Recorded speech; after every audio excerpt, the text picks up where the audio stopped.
मुंसीपुर नामक एक छोटे और बेहद सुंदर से गांव में भोला नाम का एक गरीब किसान अपनी मां राधा और पत्नी सावित्री के साथ रहा करता था। भोला की स्थिति बिल्कुल भी अच्छी नहीं थी। वह बेहद ही गरीबी से जूझ रहा था। इसीलिए वह एक दिन अपनी पत्नी से कहता है, देखो ना सावित्री, हमारे साथ यहाँ क्या हो रहा है। हमारी फसल अच्छी नहीं हो रही, हमें पानी की भी कितनी कमी है। मुझे तो कुछ समझ ही नहीं आ रहा कि अब हम घर का गुजारा कैसे चलाएं। सारी रकम मैंने गिरवी भी रख दी है, लेकिन फिर भी हालात में कोई भी सुधार नहीं है। तुम ही बताओ सावित्री, अब हम क्या करें। आप चिंता मत कीजिए जी, हमारी रकम गिरवी है तो क्या हो गया। आपको तो पता ही है हमारी फसल अच्छी नहीं होती, लेकिन सब्जियां तो अच्छी ही होती है। मैंने कल ही भट्टे की सब्जी बोई है। अब आपको तो पता ही है भट्टे के दाम कितने हैं। लेकिन सावित्री, भट्टे के दाम तो है, लेकिन सब्जी तुमने बो भी दी और फिर उसमें पानी कहाँ से लाएंगे। हमारा कुआं तुम्हें पता ही है, उसमें पानी कहाँ होता है। भोला बहुत ही परेशान था, क्योंकि जिस खेत में उसने सब्जी लगाई थी उसी खेत में उसका एक कुआं था, लेकिन उस कुएं में बिल्कुल भी पानी नहीं था। जिस वजह से भोला परेशान और निराश रहता था। वहाँ खेती नहीं करता था, लेकिन उसकी पत्नी सावित्री बहुत ही मेहनती थी। वहाँ दूसरों के यहाँ से पानी लाती थी और उस खेत में सिंचाई करती थी, जिससे उसे काफ़ी ज़्यादा सब्जी की पैदावार हो जाती थी। सावित्री अब हर रोज गांव में सब्जियां बेचने का काम शुरू कर देती है, जिससे उसे घर में खर्च करने के लिए कुछ पैसे आ जाते हैं। अरे काका, देखो कितनी स्वादिष्ट सब्जी है। आप जब भी घर ले जाओगे तो ताजी ताजी सब्जियां देखकर आपकी पत्नी तो खुश हो जाएगी। हाँ सावित्री बेटा, जब से तुमसे सब्जियां लेने लगा हूँ ना, घर वाले यही कहते हैं कि जहाँ से आप अभी सब्जियां लाते हो वहाँ से ही सब्जियां लाया करो, क्योंकि तुम्हारी सब्जियां ताज़ा ताज़ा जो होती है। हाँ चाचा, आपको तो पता ही है मेरे पास तो पानी की बहुत ही कमी है, लेकिन दूसरों के यहाँ से सिंचाई करके ही मैं सब्जियां बोती हूँ और ताज़ी ताज़ी सब्जियां ही लाती हूँ। बासी सब्जियां मैं कभी लाई ही नहीं। हाँ बेटा, यही काम चलता रहा तो तुम्हारी सब्जियां बहुत अच्छी दामों में बिकेगी। इसी तरह सावित्री की सब्जियां अच्छे दामों में बिक रही थी, लेकिन अब सावित्री के ऊपर एक और खतरनाक साया मंडरा रहा था। एक दिन सावित्री की सब्जियां सूख रही थी कि सावित्री मुंशीलाल, जो कि उसे पानी देता था, उसके पास जाती है। मुंशीलाल, आपके पानी की वजह से ही तो मेरी सब्जियां होती है और अभी पानी की कमी भी हो गई है सब्जियों में। आप कहे तो मैं कल आपके खेतों से पानी लेकर अपने खेतों में सिंचाई कर लूं। अरे सावित्री, जब देखो मुंह उठाकर आ जाती हो। मेरा खेत नहीं है क्या? गर्मी का समय आ गया है, मेरा भी तो पानी खत्म होने वाला है। फिर मैं अपने खेतों में कैसे सिंचाई करूँगा? तुम्हें ही पानी देता रहूँगा तो मैं तो घाटे के सौदे में आ जाऊँगा। मैं ये सब नहीं कर सकता सावित्री। अरे मुंशी लाल जी, अगर आप यहाँ सब करेंगे तो आपका बड़ा ही एहसान होगा, क्योंकि हमारे घर में खर्च करने के लिए कुछ पैसे ही नहीं है। जो भी ये सब्जियों से ही घर खर्च चल रहा है। हमारे पास इतने पैसे भी नहीं है कि हम माँ जी का इलाज करवा पाए। लेकिन अगर आपने पानी नहीं दिया तो हमारी सारी सब्जियां सूख जाएगी और घर खर्च करने के लिए भी पैसे नहीं रहेंगे। अरे सावित्री, जो भी हो, लेकिन मैं अब तुम्हें पानी नहीं दे सकता तो नहीं दे सकता। अब क्या था, मुंशीलाल सावित्री से पानी देने के लिए साफ इनकार कर देता है। बेचारी सावित्री उदास मन से अपने पति के पास जाती और कहती है, देखिए ना जी, मुंशीलाल ने तो हमें पानी देने से साफ इनकार कर दिया। अब मैं क्या करूं? कैसे घर खर्च चलाऊंगी? क्योंकि अब तो हमारी सब्जियां भी सूखने पर आ गई। जो भी सब्जियां मैं गांव में बेचती हूँ वहाँ ताज़ी ताज़ी सब्जियां होती है। सारे गांव के लोग मुझसे ही सब्जियां खरीदते हैं, लेकिन अब तो शायद ही सारे गांव के लोग मुझसे सब्जियां खरीद पाएंगे। हाँ सावित्री, कह तो तुम सही रही हो। अच्छा ठीक है, अगर ऐसी बात है तो मैं मुंशीलाल से बात करता हूँ। अगर वो मेरी सुन लेगा तो हो भी सकता है कि तुम्हारी सब्जियां और अच्छी पैदा हो जाए। हाँ हाँ, आप बात कीजिए ना, अगर आपकी सुन ले तो। तुरंत ही भोला मुंशीलाल के घर जाता और कहता है, मुंशीलाल, ओ मुंशीलाल, कहाँ गए हो? जल्दी बाहर तो आना। अरे भोला, क्या हो गया है? जब देखो तुम और तुम्हारी पत्नी मुंह उठाकर आ जाते हो। अब क्या हो गया है जो तुम्हें मेरी ज़रूरत पड़ गई? मुंशीलाल, मैंने सुना है सावित्री मुझसे कह रही थी कि तुम हमारे खेतों में पानी नहीं दे रहे। अगर तुम पानी दे देते तो तुम्हारा बड़ा ही एहसान होता। हमारा घर खर्च चल जाता, जो कि सब्जियों के सहारे ही चल रहा है। अरे भोला, तुम्हें शर्म नहीं आती? इतने दिनों से पानी दे रहा हूँ, वो कम है क्या जो फिर पानी लेने के लिए आ गई? तुम्हें पता नहीं है क्या, मेरे भी खेत है, मेरी भी खेती है। अब मैं खेती नहीं करूँगा तो फिर क्या करूँगा? मेरे खेतों में पानी कहाँ से आएगा? क्योंकि अब गर्मी का समय लग गया है और अब मेरे खेत भी सूखने लगे हैं, तो मुझे भी तो सिंचाई करनी ही होगी ना। हाँ मुंशीलाल, कहे तो तुम सही रहे हो। यह कहकर भोला वहाँ से चला जाता है। मुंशीलाल भोला की एक नहीं सुनता और उन्हें खेतों के लिए पानी नहीं देता। उसकी बीवी सावित्री परेशान थी। वहीं पर भोला भी काफ़ी ज़्यादा चिंता कर रहा था। सावित्री, अब मैं क्या करूं? मुझे तो काफ़ी ज़ोरों की भूख लगी है। जो भी घर में हो वहाँ मुझे लाकर दे दो। तुरंत ही सावित्री देखती है कि 2 प्याज पड़े हुए थे। वह तुरंत ही अपने पति के लिए 2 प्याज के पराठे बना देती है, जिसे खाकर भोला बहुत ही खुश होता है। अरे वाह सावित्री, कितने स्वादिष्ट स्वादिष्ट प्याज के पराठे बनाए हैं। तुम्हारे हाथों में तो जादू है जादू। यह कहकर भोला गांव की तरफ चल देता है। अब उसकी पत्नी के दिमाग में एक ही आइडिया आता है। अरे हमारे घर की स्थिति अच्छी नहीं है, क्यों ना मैं माँ जी से कुछ पैसे ले लूँ जो कि उन्होंने जमा करके रखे हैं, ताकि उनके इलाज में काम आए। मैं माँ जी के पैसे तो तुरंत लौटा दूंगी, लेकिन प्याज लाकर प्याज के पराठे का एक स्टॉल खोल लेती हूँ, जिससे हमारे गांव में काफ़ी ज़्यादा बिक्री हो जाएगी और हमारे घर का खर्च भी चल जाएगा।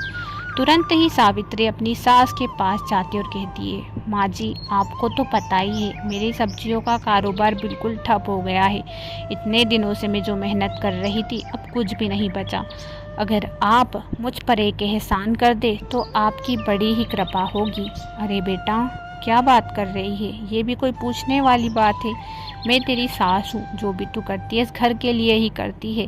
मैं चाहती हूँ कि जो भी करे इस घर के लिए ही करे, और बता क्या ज़रूरत है तेरी? माँ जी, वो क्या है ना, मैं प्याज के पराठे का एक स्टॉल खोलने वाली हूँ, और वहाँ स्टॉल गांव में अगर अच्छा चला तो हमें काफ़ी ज़्यादा मुनाफा होगा। अरे बेटा, लेकिन प्याज के पराठे का स्टॉल, भला प्याज के पराठे कौन खाएगा? माँ जी, वो नहीं पता, लेकिन मुझे ऐसा लग रहा है कि प्याज के पराठे इस गांव में काफ़ी ज़्यादा बिकेंगे। अच्छा, ऐसी बात है तो मैं तुम्हें कुछ पैसे दे देती हूँ, लेकिन बेटा ये मेरे इलाज के पैसे हैं, तुम ध्यान रखना जैसे ही तुम्हारे पास पैसे आ जाए यह मुझे वापस लौटा देना, क्योंकि तुम्हें तो पता ही है हमारी स्थिति अच्छी नहीं है, और अगर हमारे पास पैसे नहीं रहेंगे तो मेरा इलाज कैसे संभव हो पाएगा। माँ जी, आप चिंता मत करिए, मैं जो भी कर रही हूँ आप सभी के लिए ही कर रही हूँ, और मुझे पूरा विश्वास है कि जो भी पैसे मैं इसमें लगा रही हूँ वहाँ सारे पैसे वापस आ जाएंगे। तुरंत ही सावित्री बाजार जाती है और कुछ सामान ले आती है, और उसी दिन वह प्याज के पराठे बनाती है कि उसका पति आता है। अरे सावित्री, ये सब क्या लगा रखा है? इतना खाने वाला कोई है ही नहीं, और इतने सारे पराठे तुमने क्यों बनाए हैं? तुम्हें कुछ आभास है या नहीं? और हाँ, इतने प्याज के पराठे, मतलब कि इतना आटा और इतना प्याज कहाँ से लाई हो तुम? तुम्हारे पास तो पैसे ही नहीं थे, या क्या हो रहा है सावित्री? ए जी, मैं प्याज के पराठे का कल ही एक स्टॉल खोलने वाली हूँ। मुझे पूरा विश्वास है कि प्याज के पराठे का स्टॉल काफ़ी अच्छा से चलेगा, और अगर वहाँ स्टॉल चल गया तो हमारे तो किस्मत ही खुल जाएंगे। आपको तो पता ही है कि गांव में खाने की कितनी डिमांड होती है, और अगर सब्जियों से ज़्यादा ये पराठे बिके तो मैं प्याज के पराठे ही बनाने लग जाऊंगी। सावित्री तुरंत ही दूसरे दिन प्याज के पराठे का एक बड़ा सा स्टॉल खोल लेती है और चिल्लाने लगती है, स्वादिष्ट स्वादिष्ट प्याज के पराठे ले लो, स्वादिष्ट स्वादिष्ट प्याज के पराठे ले लो, जो भी खाएगा हाथ खा जाएगा। प्याज के पराठे ले लो, प्याज के पराठे ले लो, जो भी खाएगा हाथ खाता ही रह जाएगा। सावित्री प्याज के पराठे बेच रही थी, वहीं पर सभी लोग उसके स्टॉल पर जमा हो जाते हैं। अरे वाह सावित्री, तुम तो काफ़ी अच्छे स्वादिष्ट प्याज के पराठे बना रही हो। मैंने सुना है कि तुम्हारे हाथ के प्याज के पराठों में जादू है जादू। हम भी खाएंगे प्याज के पराठे। सभी लोग सावित्री की दुकान पर ही आते हैं और प्याज के पराठे खाते हैं, जिसे देखकर सावित्री खुश थी। रात को उसके सारे पराठे बिक जाते हैं। वहाँ अपने घर जाकर पति से कहती है, देखिए जी, हमारे सारे प्याज के पराठे बिक गए हैं। माँ जी ने जो पैसे दिए थे उससे दुगने पैसे ही आ गए हैं। अब मैं इन सब पैसों को और भी ज़्यादा प्याज के पराठे बनाऊंगी और इन प्याज के पराठों को कल फिर से बेच कर आऊँगी। सावित्री दूसरे दिन भी प्याज के पराठे बेचती है। अब उसके प्याज के पराठे गांव में काफ़ी ज़्यादा प्रसिद्ध हो जाते हैं। वहीं भोला का एक दोस्त था जिसका नाम था विमल। विमल भोला से बहुत ही चलता था।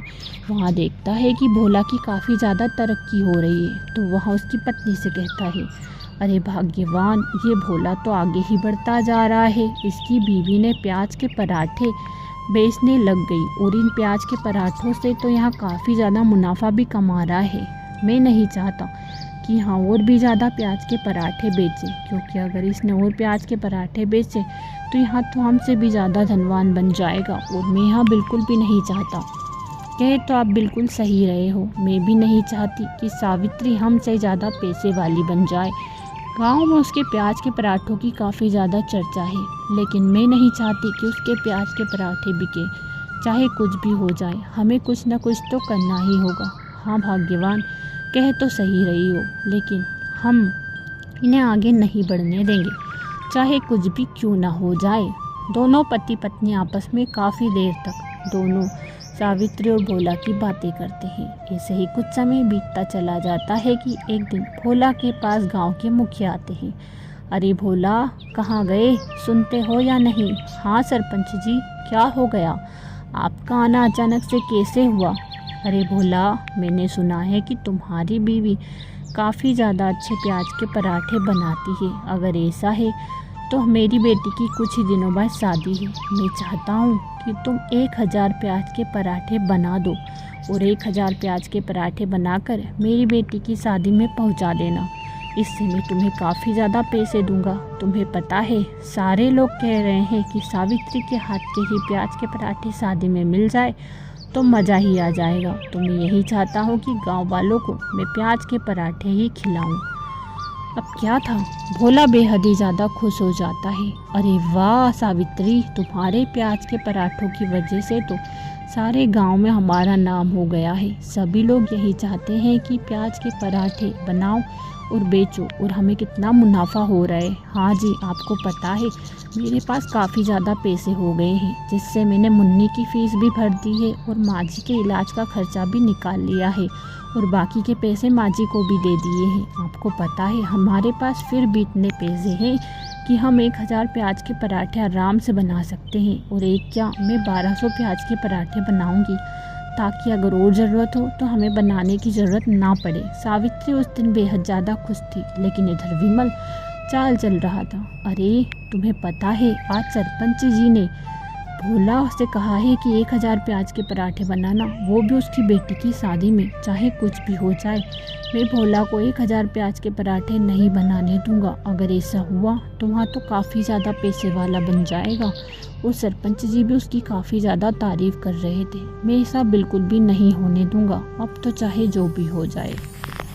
दूसरे ही दिन से सावित्री 1000 प्याज के पराठे तैयार करके रख देती है और 200 पराठे अलग रख देती है, ताकि वहाँ मुसीबत में काम आ जाए। और तुरंत ही भोला से कहती है, देखिए ना जी, मैंने 1000 प्याज के पराठे तो बनाकर तैयार कर दिए, लेकिन 200 पराठे मैंने अलग ही बना लिए हैं, ताकि वहाँ गाँव वालों को बेच दूँ। अगर गाँव वाले ना खाएंगे तो मैं बाहर बेचने चली जाऊँगी, लेकिन 1200 पराठे बना दिए हैं, ताकि अगर और सरपंच जी को ज़रूरत हो तो मुझे और बनाने की ज़रूरत ना पड़े। हाँ, तुमने बिल्कुल सही किया भाग्यवान। दोनों पति पत्नी यहाँ कहकर रात को सोने के लिए चली जाते हैं। रात को विमल आता है और सारे प्याज के पराठे चोरी कर लेता है। दूसरी सुबह होते ही जब भोला देखता है कि उसके सारे प्याज के पराठे चोरी हो गए हैं, हे भगवान, ये क्या हो गया, हमारे तो सारे ही प्याज के पराठे चोरी हो गए। अब हम सरपंच जी को क्या मुंह दिखाएंगे, क्या करेंगे, हम क्या करेंगे? सावित्री, आप चिंता क्यों करते हो जी, कुछ ना कुछ तो हो ही जाएगा। भगवान जो भी करता है कुछ न कुछ तो रास्ता उसका निकाल ही देता है। मेरे पास 200 प्याज के पराठे और है और बाकी 800 में बना दूंगी, आप चिंता मत करिए। तुरंत ही सावित्री 800 प्याज के पराठे तैयार करने में जुट जाती है कि सरपंच आता है। अरे सावित्री, तुम्हारे प्याज के पराठे अभी तैयार नहीं हुए क्या? मेरी बेटी की आज शादी है और तुम्हें तो पता ही है कितना काम होता है, लेकिन मैं देखने के लिए आ गया कि कितना काम बाकी है। सरपंच जी, ये प्याज के पराठे आधे तो बन गए हैं और आधे बाकी है, शाम तक सारे तैयार हो जाएंगे, आप चिंता मत करिए। 200 प्याज के पराठे देखकर सरपंच कुछ नहीं कहता और वहाँ से चला जाता है। उसे लगता है कि सावित्री ने 200 प्याज के पराठे बना दिए हैं, थोड़े ही बाकी है। अब सरपंच वहाँ से चला तो जाता है, लेकिन सावित्री चिंता करती है, हे भगवान, मुझे जल्दी जल्दी काम करना होगा, वरना शाम तक तो सरपंच जी के यहाँ पर प्याज के पराठे पहुँच भी नहीं पाएंगे। अब क्या था, सावित्री जल्दी जल्दी काम करती है और 1000 प्याज के पराठे तैयार कर देती है। सावित्री अब बेहद ही खुश थी क्योंकि सरपंच के यहाँ पर प्याज के पराठे पहुँच गए थे। दूसरी सुबह जब सरपंच आता है तो सावित्री की तारीफ करता है और कहता है, सावित्री, तुम तो बहुत ही ज़्यादा नेक के काबिल हो। जितने भी बाराती आए थे उन सब ने तुम्हारे स्वादिष्ट प्याज के पराठों की इतनी तारीफ की कि सभी उंगलियां ही चाटते रह गए। मुझे तो यकीन ही नहीं हो रहा कि कोई इतने स्वादिष्ट प्याज के पराठे कैसे बना सकता है। सावित्री, मेरी बेटी ने तो कह ही दिया है कि पापा, मैं जब भी मायके आऊँगी तो मुझे सावित्री आंटी के हाथ के ही प्याज के पराठे चाहिए। और उसके ससुराल वाले भी डिमांड कर रहे हैं कि जब बहू मायके से पीहर आए तो प्याज के पराठे लेते आए। तुमने तो सबके दिमाग पर जादू कर दिया है। वाह सावित्री, वाह। सावित्री भी बहुत ही खुश होती है। सरपंच जी उन्हें इतना नेक देते हैं कि जिससे वहाँ काफ़ी ज़्यादा धनवान बन जाते हैं। यहाँ देखकर विमल जलता है, लेकिन विमल के जलने से क्या हुआ? उसने चोरी भी की तो क्या हुआ? विमल को तो उल्टा नुकसान ही हुआ, क्योंकि विमल के हाथ कुछ नहीं लगा। ना ही वह मेहनत करता था, ना ही कुछ काम धंधा करता था, बस वहाँ तो भोला पर जलता ही रहता था। अब भोला इधर तरक्की कर रहा था और विमल के अंदर जलन कूट कूट कर भरी थी, लेकिन उसकी जलन से भोला का बाल विवाह नहीं हुआ, बल्कि भोला तो तरक्की ही कर रहा था। कहानी पसंद आए तो चैनल को सब्सक्राइब, वीडियो को लाइक करें। एक ऐसी औरत थी जो अपने घर का गुजारा खुद ही चलाया करती थी। वसुंधरा का पति कुछ सालों से कोमा में था। इस वजह से वसुंधरा खुद ही अपने खेतों पर जाती थी और काम किया करती थी, लेकिन वसुंधरा की फसल अच्छी नहीं आती थी, जिस वजह से कभी कभी तो वहाँ बहुत ही ज़्यादा परेशान रहती थी। हे भगवान, इतनी मेहनत करती हूँ लेकिन फिर भी फसल अच्छे से नहीं होती। अब धर्मेंद्र जी की हालत भी अच्छी नहीं है, बच्चों को पढ़ाना लिखाना, घर खर्च, ये सब मेरे ऊपर ही है। ये सब मैं कैसे संभालूंगी भगवान? मुझे आपकी सहायता की आवश्यकता है। मेरी फसल अच्छी दीजिए और मुझे हिम्मत दीजिए ताकि मैं अपने घर का गुजारा अच्छे से कर सकूं। वसुंधरा एक साहसी औरत थी। गांव में उसके सभी तारीफ के पुल बांधते थे क्योंकि वसुंधरा काम ही ऐसा करती थी। अरे भाई, वसुंधरा कितनी अच्छी औरत है। तुम्हें पता है वसुंधरा जैसी औरत मिल पाना बहुत ही मुश्किल है। तुम्हें पता है वसुंधरा का पति कोमा में है, वो भी कई सालों से। दूसरी औरत होती तो कब का छोड़ के भाग जाती, लेकिन वसुंधरा अकेले ही घर का गुजारा चला रही है। हाँ भाई, तुम्हें पता है खेतों पर काम तो करती है, लेकिन उसके पति की भी इतनी ही देखभाल करती है, बहुत प्यार करती है। वैसे धर्मेंद्र है बहुत ही किस्मत वाला जो उसे वसुंधरा जैसी पत्नी मिली है, क्योंकि वसुंधरा जैसी पत्नी मिलना बहुत ही मुश्किल होता है। हाँ भाई, ये बात तो तूने सही कही। मुझे भी ऐसी ही पत्नी चाहिए थी, लेकिन कहाँ मिली। मेरी पत्नी तो हमेशा चिल्लाती ही रहती है, आप ये नहीं करते, वो नहीं करते, ऐसा नहीं करते, पैसे नहीं देते, बस पैसों के पीछे ही पड़ी रहती है। वसुंधरा को ही देख लो, कितनी मेहनत करती है और अपने पति का कितना ख्याल रखती है। भाई, ऐसी पत्नी मिल पाना बहुत ही मुश्किल है, बहुत ही किस्मत वाला है धर्मेंद्र। सभी लोग आपस में बातें करते हैं, वहीं पर वसुंधरा बेचारी अकेले ही घर का गुजारा चला रही थी। उसके लिए कितना मुश्किल हो रहा था वहाँ सिर्फ वही जानती थी। एक दिन की बात है जब सुबह सुबह उसके पति की हालत खराब होती है। हे भगवान, मेरे पति की हालत तो काफ़ी ज़्यादा ख़राब हो रही है। क्यों ना मुखिया जी के पास जाती हूँ, कुछ पैसे उधार ले लेती हूँ, हो सकता है मुखिया जी मुझे पैसे दे दे। वसुंधरा तुरंत ही मुखिया जी के पास जाती और कहती है, मुखिया जी, अगर आप मेरी एक सहायता करोगे तो आपकी बड़ी ही मेहरबानी होगी, लेकिन आप सहायता करो तभी मैं कहूँ। अरे वसुंधरा, ये भी कोई कहने वाली बात है? तुम सहायता मांगो और मैं ना करूँ, ऐसा हो भी सकता है भला? चलो बताओ क्या सहायता करनी है। सरपंच जी, मेरे पति की हालत सही नहीं है, वो कई दिनों से कोमा में है और आज तो हालत और भी ज़्यादा ख़राब हो रही है। अगर आप चाहो तो मुझे कुछ पैसे दे सकते हो, जिससे मैं अपने पति का अच्छे डॉक्टर के पास इलाज करा लूँ, उन्हें अस्पताल में भर्ती करवा दूँ। वसुंधरा की यहाँ बात सुनकर सरपंच मन ही मन सोचता है, अरे इसका फ़ायदा उठाया जा सकता है, मैं इसका फ़ायदा उठा लेता हूँ। बड़े ही फ़ायदे का सौदा है ये तो, लेकिन इसके लिए मुझे इसे एक बंद कमरे में ले जाना होगा। सरपंच के मन में कुछ गड़बड़ चल रही थी। वहाँ तुरंत ही वसुंधरा से कहता है, वसुंधरा, अगर तुम बंद कमरे में मेरे साथ चलो और एक रात गुजार लो तो मैं तुम्हें कुछ पैसे, क्या सारे पैसे ही दे दूंगा जो मेरे पास है, और देना भी मत, लेकिन हाँ जो मैं कहूँ वहाँ कर लेना। सरपंच जी, आप कैसी घटिया बातें कर रहे हो? मैं एक ऐसी पत्नी हूँ जो अपने पति के लिए कुछ भी कर सकती हूँ, लेकिन ऐसा घटिया और नीच काम कभी नहीं कर सकती। मेरा पति ही मेरा धर्म है, पति ही सब कुछ है। पति के अलावा मैं किसी गैर मर्द के साथ ऐसा कर्म नहीं करना चाहती। आपको शर्म आ रही है या नहीं? यहाँ बात सुनकर सरपंच उससे कहता है, अरे तुम ऐसी बातें कर रही हो, शर्म तो तुम्हें आनी चाहिए जो मेरे पास आई हो और मेरे से पैसे मांग रही हो। अगर पैसे लेना है तो मेरे साथ एक रात तो गुजारनी ही होगी, वरना तो मैं तुम्हें पैसे देने से रहा और गांव वालों से भी साफ इनकार कर दूंगा और तुम्हारे ऊपर कलंक लगा दूंगा, सो अलग। यहाँ बात सुनकर वसुंधरा बेचारी परेशान हो जाती और वहाँ से चली जाती है। हे भगवान, आपने ये कैसी मुसीबत में डाल दिया मुझे तो कोई रास्ता नजर ही नहीं आ रहा। मैं क्या करूँ भगवान, मेरी मदद कीजिए। वसुंधरा आगे जाती है और फिर अपने घर जाकर अपने पति से कहती है, आपकी मैं कैसे रक्षा करूं, मुझे समझ नहीं आ रहा। इस दुनिया में कैसे नीच नीच लोग हैं जो एक अकेली औरत को देखकर फ़ायदा उठाने की पूरी संभव कोशिश करते हैं, लेकिन एक मैं प्रतिव्रता नारी हूँ, मैं ऐसा कभी नहीं सोच सकती जो सरपंच जी बोल रहे थे। उन्होंने कह भी कैसे दिया कि मैं ऐसा कर सकती हूँ।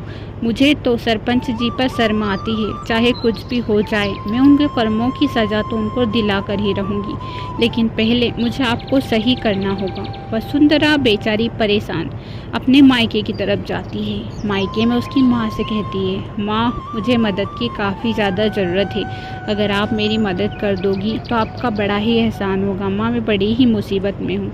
क्या हो गया बेटा, दामाद जी की तबीयत ठीक नहीं है क्या? उन्हें फिर से कुछ ज़्यादा ही दिक्कत आ गई क्या? हाँ माँ, उनकी तबीयत ठीक नहीं है। अगर आपके पास कुछ पैसे हो तो आप मुझे दे दो, मैं आपके पैसे जल्द ही लौटा दूंगी। अरे बेटा, ये भी कोई मांगने वाली बात है, मैं तेरी माँ हूँ। वैसे तो मेरे पास कुछ ज़्यादा पैसे नहीं है, लेकिन ये 10,000 रुपये है। अगर इन 10,000 रुपये में तेरा कुछ हो जाए तो यहाँ ले जा, और तो मेरे पास है नहीं, तुझे तो पता ही है मैं भी तेरी गरीब माँ हूँ, मेरे पास कहाँ से पैसे आते हैं बेटा, वरना दे देती। हाँ माँ मैं समझती हूँ, आपके ये 10,000 भी मेरे लिए 1 लाख के समान है, बस आपका आशीर्वाद चाहिए माँ। यहाँ कहकर वसुंधरा अपने घर की तरफ रवाना हो जाती है। वहाँ जंगल की तरफ से गुजर रही थी कि वहाँ देखती है कि कोई उसके पास आ रहा था। यहाँ आवाज़ सुनकर वहाँ कुछ देर ठहर जाती है कि एक औरत उसके पास आती है। अरे वसुंधरा, कहाँ जा रही हो? किसी मुसीबत में हो क्या? तुम्हारा चेहरा बड़ा ही उदास लग रहा है। हाँ, तुम्हें कैसे पता? मुसीबत में तो मैं हूँ, लेकिन मेरी मुसीबत का हल किसी के पास नहीं है। क्या तुम मेरी मदद कर सकती हो? हाँ वसुंधरा, तुम अगर चाहो तो मैं तुम्हारी मदद कर सकती हूँ। वैसे आप मेरी मदद तो कर दोगे, लेकिन आप हो कौन? मैं तो आपको जानती तक नहीं। अरे तुम्हारे पड़ोस की ही हूँ, तुम्हारे बारे में काफ़ी ज़्यादा सुना है, पड़ोस के गाँव में रहती हूँ। सुना है कि तुम अपने पति की काफ़ी ज़्यादा देखभाल करती हो, जबकि तुम्हारा पति की स्थिति बिल्कुल अच्छी नहीं है। जब भी तुम अपने घर का और पति का पूरी तरह से ख्याल रख रही हूँ। तुम्हारी तारीफ काफ़ी ज़्यादा सुनी है, इसीलिए मैंने सोचा कि तुम्हारी कुछ मदद कर देती हूँ। हाँ, मदद की तो ज़रूरत है। मेरी माँ ने मुझे 10,000 रुपये दिए हैं, लेकिन मुझे 3 लाख रुपए की आवश्यकता है। अब 3 लाख मैं कहाँ से लाऊं, ये मुझे समझ ही नहीं आ रहा है। अरे वसुंधरा, मैं चाहती हूँ कि तुम गांव में 10,000 रुपये से कुछ ऐसी दुकान डाल लो जैसे तुम्हें मुनाफा हो। तुम्हें तो पता ही है कि तुम कितनी मेहनती हो। तुम्हें खुद के ऊपर आत्मनिर्भर रहना अच्छा लगता है, इसीलिए कह रही हूँ कि तुम्हें भीख मांगने की कोई आवश्यकता नहीं है। तुम खुद इतनी काबिल हो कि तुम अपना गुजारा कैसे भी चला सकती हो। हाँ, ये बात तो तुमने सही कही, लेकिन मैं गांव में ऐसी कौन सी दुकान डालूं जिससे मुझे मुनाफा हो जाए? वसुंधरा, ये भी कहने वाली बात है क्या? तुम्हारे हाथ के पानी पूरी के कौन दीवाने नहीं हैं? तुम्हें पता है, जब एक बार तुमने अपने पति के लिए पानी पूरी बनाई थी और फिर उसके बाद तुम जंगल आई थी। पानी पूरी तुम जंगल में ही छोड़कर चली गई थी, लेकिन तुम्हें पता है उसके बाद इस जंगल में मैं भी आई थी। मैंने पानी पूरी खाई तो तुम्हारे हाथ में जो जादू था मैंने वो कहीं पर नहीं देखा। अगर तुम गांव में पानी पूरी का ठेला या बड़ी दुकान लगाओगी तो देख लेना, तुम 3 लाख रुपए 1 महीने में ही इकट्ठा कर लोगी। मुझे पूरी तरह विश्वास है, तुम्हारा गांव भी बहुत ही बड़ा है, और अगर एक बार किसी ने तुम्हारे हाथ की पानी पूरी खा ली तो वो तो तुम्हारे पानी पूरी का दीवाना ही हो जाएगा। ये बात तो तुमने सही कही। मुझे यकीन नहीं हो रहा है कि तुमने मेरी कितनी बड़ी मदद की है। तुम्हारा धन्यवाद। यहाँ कहकर वसुंधरा वहाँ से चली जाती है। वसुंधरा अपने घर जाती और मन ही मन सोचती है, वहाँ औरत कह तो सही रही थी, मैं पानी पूरी का ठेला खोल सकती हूँ क्योंकि मेरे हाथ के पानी पूरी के सभी दीवाने हैं। सच कहा उस औरत ने। दूसरे ही दिन वसुंधरा पानी पूरी का एक ठेला खोल लेती है और सच में उसका ठेला बहुत ही ज़्यादा चलने लगता है। यहाँ देखकर वसुंधरा खुद ही हैरान थी। अरे, उस औरत ने बिल्कुल सही कहा था, मेरे पानी पूरी का ठेला तो बहुत ही ज़्यादा चल रहा है। अब 7 ही दिनों में मुझे इतने सारे पैसे आ गए, विश्वास ही नहीं हो रहा। वसुंधरा ने 7 दिनों के अंदर ही कम से कम 50,000 रुपये कमा लिए थे, जिसे देखकर वसुंधरा खुद ही हैरान थी और वहाँ फिर अच्छे डॉक्टर से अपने पति का इलाज भी करवा लेती है। कुछ ही दिनों में उसकी पानी पूरी का ठेला और भी ज़्यादा चलने लगता है और सारे गांव के लोग उसके पानी पूरी के दीवाने हो गए थे। अरे वसुंधरा, मेहनती तो मेहनती है, लेकिन तुम्हें पता है उसके हाथ की पानी पूरी में जादू है, जादू। हाँ भाई, ये बात तो बिल्कुल सही कही तुमने, लेकिन तुमने सुना या नहीं, सरपंच जी क्या कह रहे थे कि ये वसुंधरा उनके पास गई थी और यहाँ कहने लगी कि मुझसे शादी कर लो। हे भगवान, इस औरत को शर्म आती है या नहीं?